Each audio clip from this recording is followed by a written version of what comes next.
班这牛奶的政策，因为实施的时阵发生真侪争议，所以讲这行政院就宣布要停办。不过，包含家长在内，是有真侪声音认为讲，家囡仔保身体，加上会当帮助乐农是真好政策。希望讲政府是甲流程规划哦，更加完善了后，会当继续实施。去年9月底开始实施的逐班拢有牛奶，敢若一学期就停办。伊当阵农业部表示讲，对各界得到的支持无够，会持续来推动劳动产业辅导和升级。在野党的立委批评讲，预算已经变啊，无应该政策各改，对劳动和学生两边拢无信用。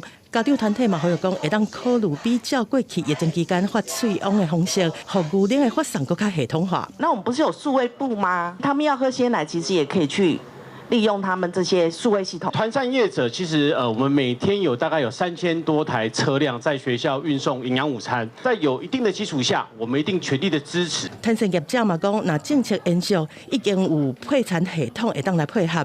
专家总指出讲，政策引起人民不满的原因，就是因为欠下补会的沟通和配套，造成教学现场的负担。应该克服，不是放弃，落实替学生来补改的水意。既然这个政策大家都觉得有必要去做，那是不是应该要谈出一个好的一个结果去做处理？当初因为各地方政府的意见没有办法有达到一个很好的一个共识，那现在各地方政府它有非常多元的方式，那我们都乐见。农业部指出讲，地方政府会当用家己的经费办学生的牛奶政策，这嘛是支持劳动的方式。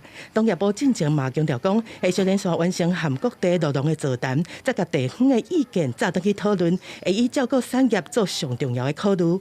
公司新闻采访报道。